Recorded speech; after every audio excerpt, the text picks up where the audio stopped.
आप सभी को नमस्कार। स्वागत है आप सभी का आंगनबाड़ी की पाठशाला में। बहनों, HCM कन्वर्जन कास्ट का पंजिका तैयार करते समय 100% सही और सटीक जानकारी होने के बाद ही कन्वर्जन कास्ट पंजिका तैयार करें, क्योंकि आप सभी की एक गलती और अस्पष्ट जानकारी आपकी सारी मेहनत पर पानी फेर देगा। साथ ही साथ पंजिका तैयार करने के दौरान आपको यह भी ध्यान रखना है कि आपका केंद्र कोलोकेटेड है या नॉन कोलोकेटेड, क्योंकि दोनों का कन्वर्जन कास्ट अलग अलग है। तो आइए जानते हैं कोलोकेटेड और नॉन कोलोकेटेड केंद्रों का क्या है कन्वर्जन कास्ट और कैसे तैयार करेंगे कन्वर्जन कास्ट पंजिका। तो यह कन्वर्जन कास्ट का उपभोग प्रमाण पत्र प्रारूप फर्स्ट बी आंगनबाड़ी कार्यकर्ती के उपयोगार्थ आप देख पा रही हैं। यह सारे टॉपिक जैसे आंगनबाड़ी केंद्र का नाम का उल्लेख यहाँ कर देंगी, माह व वर्ष का नाम और प्राथमिक उच्च प्राथमिक विद्यालय का नाम। यदि आपका आंगनबाड़ी केंद्र कोलोकेटेड की श्रेणी में है तो आप उसका उल्लेख कर देंगी, ठीक है। और नॉन कोलोकेटेड है तो स्पष्ट लिख देंगे जो भी आपके आंगनबाड़ी केंद्र का नाम होगा। अब आते हैं इसमें जो कॉलम बने हैं इस पर चर्चा करते हैं। जैसे फर्स्ट कॉलम में दे रहा है कि 3 से 6 वर्ष के कुल बच्चों की संख्या, अर्थात आपके जितने भी पंजीकृत बच्चे हैं, वह चाहे पोषण ट्रैकर हो या बाल पिटारा हो या आपका शालापुर शिक्षा का रजिस्टर हो, भाई सब में सेम बच्चे हैं।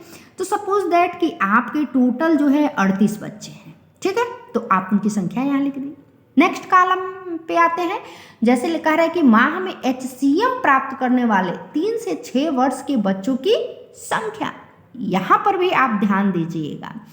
वो कह रहा है कि माह में अर्थात महीने में HCM गर्म पका पकाया भोजन 3 से 6 वर्ष के कितने बच्चों ने किया।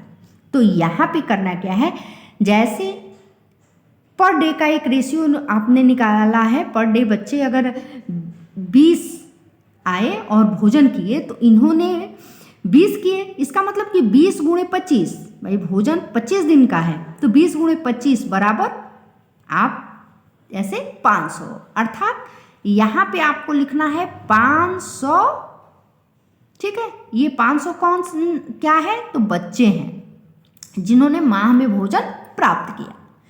अब आते हैं थर्ड कॉलम में, अर्थात HCM हेतु प्राप्त कन्वर्जन कास्ट की धनराशि रुपए में।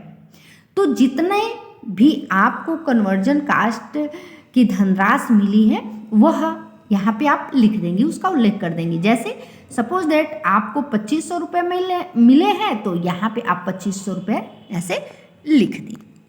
अब आते हैं नेक्स्ट कॉलम में, अर्थात ये चौथे कॉलम में। यहाँ पे इसमें कह रहा है कि आंगनबाड़ी केंद्र पर HCM तैयार करने पर व्यय की गई कन्वर्जन कास्ट की धनराशि रुपए में। तो सबसे पहले यह जान लें कि यदि आपका केंद्र कोलोकेटेड है तो आपका कन्वर्जन कास्ट जिसमें दाल, सब्जी, तेल, मसाले व ईंधन का कन्वर्जन कास्ट बनेगा, प्रत्येक बच्चा 3 रुपये 75 पैसे की दर से बनेगा। कितने का बनेगा, तो 3 रुपये 75 पैसे की दर से बनेगा। उदाहरण के लिए 500 बच्चों ने भोजन किया है, मैंने आपको दिखाया था ना उसमें कि 500 बच्चों ने भोजन किया। सेकंड कॉलम में आपको भरना है 500। तो यहाँ पे आपको करना क्या है कि 500 बच्चों ने भोजन किया है तो 500 गुणे 3 रुपया 75 पैसा बराबर जितना आएगा तो आएगा आपका 1875 रुपये, ठीक है। तो यहाँ पे आपको ये सारा नहीं लिखना है, ये मैं रफली बना रही हूँ। आपको सीधे लिखना है क्या, तो 1875 रुपये यहाँ पे। अब नेक्स्ट कॉलम पे आते हैं। जैसे यहाँ दे रहा है कि अवशेष कन्वर्जन कास्ट की अवशेष धनराशि रुपए में। तो यहाँ पे मैंने आपको एक एग्जाम्पल के तौर पे बताया था ना कि सपोज दैट कि आपको 2500 रुपये कन्वर्जन कास्ट मिला है, तो इस 2500 में आपको क्या करना है, 1875 माइनस कर देना है, अर्थात घटा देना है। तो जो आएगा ठीक है, तो हम घटाएंगे तो 625 रुपये आएगा।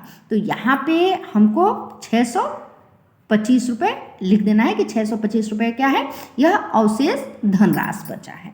तो यह तो हो गया जो आंगनबाड़ी केंद्र कोलोकेटेड की श्रेणी में है।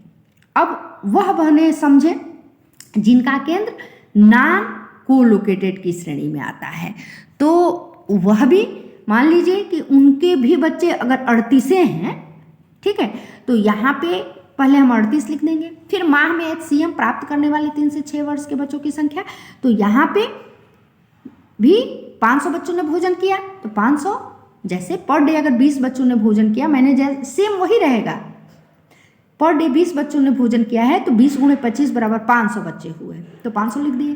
फिर पैसा कन्वर्जन कास्ट कितना प्राप्त हुआ, तो 2500 प्राप्त हुआ, तो यहाँ पे 2500 हो गया। किंतु यहाँ डिफरेंस होगा, ठीक है, क्या होगा, चलिए इसके बारे में बताते हैं। नॉन कोलोकेटेड के लिए है, पुनः मैं आपको बता दे रही हूँ। यहाँ ऐसे आ गए, ठीक है। आंगनबाड़ी केंद्र पर HCM तैयार करने पर व्यय की गई कन्वर्जन कास्ट की धनराशि रुपए में, यह जो है नॉन कोलोकेटेड के लिए है।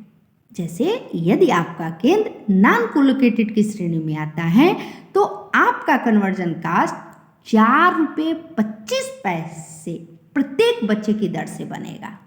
तो उदाहरण के लिए 25 दिन में 500 बच्चों ने खाना खाया है, तो यहाँ पे करना क्या है आपको, 500 × 4 रुपये 25 पैसा बराबर 500 में 4 रुपये 25 पैसे का गुणा करेंगी तो 2125 रुपया, ठीक है। तो यहाँ पे आपको मात्र 2125 रुपया लिखनी है। चलिए मैं पुनः लिखती हूँ, यहाँ पे 2125 रुपये ऐसे लिख देना है। और अब जो है नेक्स्ट अर्थात 5वें कॉलम में क्या करना है कि अवशेष कन्वर्जन कास्ट की अवशेष धनराशि रुपए में। तो यहाँ पे मैंने आपको तीसरे कॉलम में बताया था ना कि 2500 रुपये प्राप्त हुआ, 2500 रुपये आपके अकाउंट में आया है, तो आप इस 2500 में 2125 को घटा देंगी और जो आएगा उसे आप यहाँ पे लिख देंगी।